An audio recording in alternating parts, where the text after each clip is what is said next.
Hello everyone, आज की ये वीडियो सिर्फ जेकेएसएसबी लैब अटेंडेंट एस्पिरेंट्स के लिए नहीं है, बल्कि वो सभी एस्पिरेंट्स जो हमारी एप्लीकेशन से फाउंडेशन कोर्स ज्वाइन कर रहे हैं या अपकमिंग जेकेएसएसबी वैकेंसीज की तैयारी कर रहे हैं। तो स्ट्रेटजी क्या रहनी चाहिए, किस तरह से सिलेबस कवर करना है, एग्जाम की प्रिपरेशन क्या करनी है, वो डिस्कस करने वाला हूँ। लैब अटेंडेंट के सिलेबस से क्यों हेल्प ले रहा हूँ वो भी क्लियर हो जाएगा, वीडियो को लास्ट तक देखिएगा। फिलहाल पहले लैब अटेंडेंट की बात करूँ, इसके लिए अभी तक आपने अप्लाई नहीं करा। अगर आप 12वीं पास हो भी अप्लाई कर सकते हो, मेडिकल और मेडिकल स्ट्रीम में आप इसके लिए एलिजिबल हो।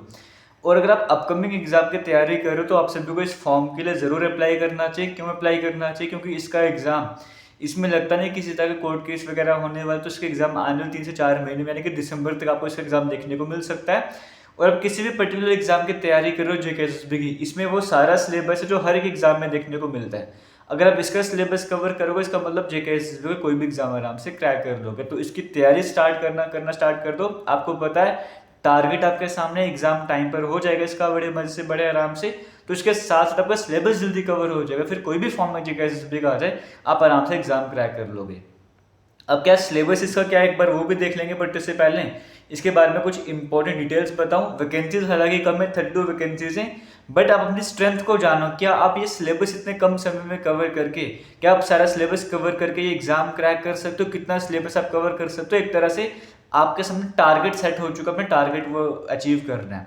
और वैकेंसीज अच्छी हैं, फॉरेंसिक साइंस डिपार्टमेंट है, कई बार आपको मैंने बताया है, अच्छा काम यहाँ पर आपको देखने को मिलता है। 2 सितंबर लास्ट डेट है, उससे पहले पहले आपको अप्लाई कर लेना। और हमारी एप्लीकेशन से अगर आप पढ़ना चाहते हो, लैब अटेंडेंट का कोर्स अभी चल रहा है, फुल कोर्स वहाँ पर अवेलेबल होगा। अभी वीडियोज वहाँ पर ऐड होती जा रही हैं, मॉक टेस्ट, टेस्ट सीरीज सब कुछ रहेगा। टेस्ट सीरीज वहाँ पर स्टार्ट भी हो चुकी है, एमसीक्यू सीरीज भी स्टार्ट हो चुकी है। और ये कूपन कोड आप अप्लाई कर सकते हो 15 अगस्त वाला, क्योंकि इंडिपेंडेंस डे चल रहा है, स्पेशल कूपन कोड आपके लिए लाया गया। अगर आप ये 15 अगस्त वाला कूपन अप्लाई करोगे आपको एक्स्ट्रा डिस्काउंट मिल जाएगा। फाउंडेशन कोर्स ज्वाइन करोगे वहां पर भी आप ये कूपन अप्लाई करो, एक्स्ट्रा डिस्काउंट मिल जाएगा। प्राइस मतलब 500 रुपीज से भी कम हो जाएगा इन कोर्सेज के। अब स्टार्ट करते हैं इसकी तैयारी कैसे करनी है। देखो, सिलेबस जो आपके सामने है वो मैं आपके सामने ला रहा हूँ। 120 मार्क्स का पेपर होगा।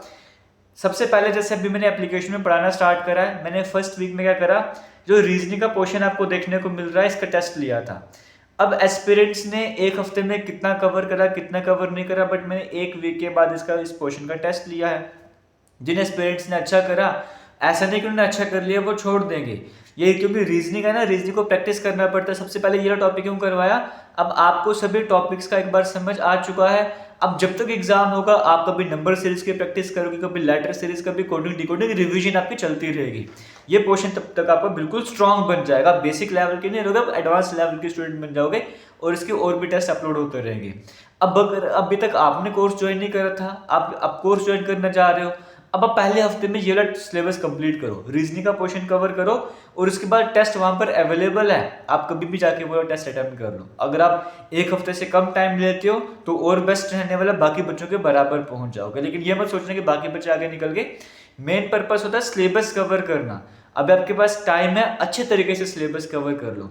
अब जिन बच्चों ने पहले हफ्ते में ये वाला पोर्शन कवर कर लिया था, अब वो सेकंड वीक में आ चुके। सेकंड वीक में क्या करें वो आपको बताऊंगा मैं, उसी अकॉर्डिंग स्ट्रैटेजी मेरी चल रही है। और देना कितने जल्दी सिलेबस कवर होगा। पहले हफ्ते में आपने 20 नंबर का किया, मैं नहीं बोलता पहले हफ्ते में 20 नंबर पूरे बन गया आपके, लेकिन हाँ आपने 20 नंबर का सिलेबस टच करा है, आहिस्ते आहिस्ते आप ये 20 नंबर कंफर्म कर लोगे। अब पहले हफ्ते में 20 नंबर का कवर कर लिया। अब दूसरे सेक्शन मैंने वहां पे बच्चों को बोला आपका इस हफ्ते अभी सेकंड वीक चल रहा है, इस संडे को उनका टेस्ट होने वाला है ज्योग्राफी जम्मू कश्मीर। जब ज्योग्राफी ऑफ जम्मू कश्मीर की बात करते हैं, ये वाला क्वेश्चन आपको देखने को मिल रहा है, उसमें flora fauna, rivers and lakes, ये सब कुछ आ जाएगा। मतलब ये सभी टॉपिक उनके इस संडे को टेस्ट होने जा रहे हैं।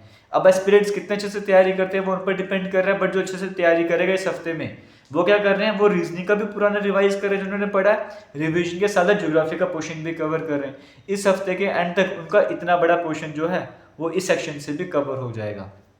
इसी तरीके से एक टाइम उनको दिया जाएगा जब सारे इंटरनेशनल ऑर्गेनाइजेशन का टेस्ट होगा। एक टाइम ऐसा होगा जब जम्मू कश्मीर रीऑर्गेनाइजेशन एक्ट के साथ ऑनर प्राइजेस और करंट अफेयर्स का टेस्ट हो जाएगा। इस तरीके से ये वाला पोर्शन भी बड़े जल्दी कवर हो जाएगा। लेकिन ये वाला पोर्शन मैं कंटिन्यू नहीं करवा रहा हूँ, ब्रेक दे दे के करवाऊँ, क्योंकि बच्चे बोर हो जाते हैं और लंबे भी बन जाता है। इसलिए पहले रीजनिंग का पोर्शन स्टार्ट करा, रीजनिंग के बाद में ज्योग्राफी वाली अप्रोच ले रहा हूँ, जम्मू कश्मीर का ज्योग्राफी का पोर्शन इसीलिए क्योंकि 2025 में जितने भी एग्जाम हो रहे हैं ना, ज्योग्राफी पे ज्यादा फोकस कराया जा रहा है जम्मू कश्मीर की, इसलिए ज्योग्राफी का पोर्शन मैंने स्टार्ट करा है। पेपर का एनालिसिस भी कर रहा हूँ और 2025 में जो पेपर में क्वेश्चन आए हैं वो भी आपको प्रोवाइड कर रहा हूँ। अभी आने वाले शायद से कल के दिन आपको ज्योग्राफी के ही जो MCQ इस पर 2025 में पेपर में आए वो वाला सेट आपको हमारी एप्लीकेशन पर मिल जाएगा। ये आपको समझ आ गया। फिर ये देखो, अगर बाकी किसी एग्जाम की तैयारी करो, बाकी एग्जाम में भी ये सिलेबस रहता है, आपका सिलेबस कवर होता जाएगा।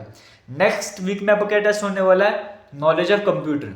अगला एक हफ्ता आपको पूरा का पूरा मिलने जा रहा है, आपने क्या करना है, कंप्यूटर एप्लीकेशन के टेस्ट कवर कर लेना है। अब जब नेक्स्ट वीक में आप कंप्यूटर एप्लीकेशंस कवर करेंगे 20 मार्क्स का, साथ में हम रीजनिंग के भी कोई एक दो टॉपिक रिवाइज कर रहे होंगे और साथ में जम्मू कश्मीर की ज्योग्राफी को भी रिवाइज कर रहे होंगे, तो पुराना भी रिवाइज करते जाओगे, नया भी पढ़ते जाओगे। तो आप समझिए कि कितना इंपॉर्टेंट एक वीक आप, ये पहला मंथ आपके लिए रहने वाला। 20 नंबर का ये कवर कर जाओगे, 20 नंबर का आप ये कवर कर जाओगे, थोड़ा बहुत क्वेश्चन आप जनरल अवेयरनेस का भी कवर कर जाओगे, ये भी आपको मैंने ऑलरेडी बता दिया है।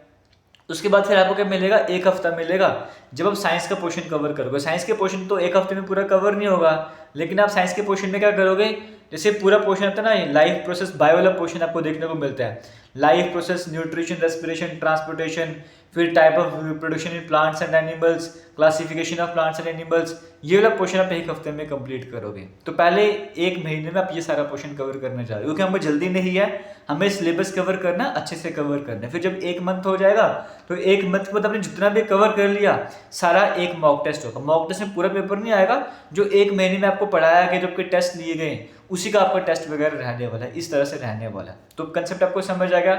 अभी क्लासेस आपको रिकॉर्डेड वाली मिल रही हैं, जब पेपर का टाइम आएगा तब आपकी लाइव में भी रिवीजन स्टार्ट हो जाएगी, क्योंकि अभी लाइव पढ़ाना स्टार्ट कर दूंगा। जो कंटेंट में आपको 30 मिनट में कवर करवा सकता हूँ वो लाइव में 1 घंटा लग जाता है उसको। तो अपने वीडियोस को देखते समझते जाना है, लाइव में हमने सिर्फ रिवीजन करनी है। उस टाइम पे वही बच्चे जुड़ेंगे जो सीरियस होंगे, जो मतलब एग्जाम की तैयारी अच्छे से कर रहे होंगे, तो लाइव का बेनिफिट भी होने वाला है। इसी तरीके से फिर मैथमेटिक्स का भी पोर्शन कवर करेंगे। जनरल इंग्लिश की अप्रोच रहेगी, पहले आपको जब जनरल इंग्लिश का पोर्शन स्टार्ट करवाया जाएगा, वो नेक्स्ट मंथ में आपको इंग्लिश का पोर्शन भी स्टार्ट हो जाएगा। डेली बेसिस पे आपने वोकैबुलरी सेक्शन कवर करना है। वोकैबुलरी सेक्शन में क्या हुआ करेगा, जैसे पेयर ऑफ वर्ड्स हो गया, एंटोनिम सिनोनिम हो गया, इडियम फ्रेजेस, होमोफोन्स वगैरह हो गया, ये सब कुछ आपको डेली बेसिस पे पढ़ना ही पढ़ना है। आपको टारगेट दिए गए, डेली के 10 वर्ड्स दिए जाएंगे, वीडियोज अवेलेबल हैं। एक हफ्ते के बाद लगभग 50 एंटोनिम सिनोनिम, 50 आपके इडियम फ्रेजेस, 50 होमोफोन्स, इस तरह का टेस्ट होगा। और साथ में इंग्लिश के पर्टिकुलर चैप्टर का भी टेस्ट होगा, चाहे वो आर्टिकल्स होगा, चाहे वो रीअरेंजिंग होगा, कोई भी चैप्टर हो सकता है, साथ में जनरल अवेयरनेस का टॉपिक रहेगा। ये स्ट्रैटेजी रहने वाली है। अभी देखो, मैं पूरी डेप्थ में अभी आपको समझा नहीं सकता, लेकिन स्टार्टिंग कैसे करनी है वो मैंने आपको क्लियर कर दिया। जो स्टार्टिंग मैंने आपको बताया, इससे क्या होगा, रीजनिंग का पोर्शन, कंप्यूटर का पोर्शन 40 मार्क्स, 120 में से 40 मार्क्स आपने कवर कर लिए, और थोड़ा बहुत 5-6 मार्क्स अपना जनरल अवेयरनेस भी कर लिया। एक ही महीने में आप लगभग 45 मार्क्स का पेपर अगर कवर कर रहे हो तो इससे बेस्ट उसका रहने वाला है। इससे आपका सिलेबस कवर हो जाएगा, आपको लगेगा हाँ मैंने कुछ पढ़ा, कॉन्फिडेंस आएगा। जब कॉन्फिडेंस आएगा ना तो फ्लो खुद बन जाता है आपका। तो बाकी फाउंडेशन कोर्स वाले बच्चों के लिए भी क्यों इंपॉर्टेंट रहने वाला है, उनके फाउंडेशन कोर्स में भी लैब अटेंडेंट का कोर्स है, एमटीएस का कोर्स है, बाकी कोर्सेज भी अवेलेबल हैं। वो भी सेम अगर कंसेप्ट से पढ़ना स्टार्ट करेंगे, उनका सिलेबस भी जल्दी कवर हो जाएगा। जिसने फाउंडेशन कोर्स नहीं ज्वाइन करा वो फाउंडेशन कोर्स भी ज्वाइन कर सकता है। कमेंट सेक्शन में आपको लिंक वगैरह मिल जाएंगे।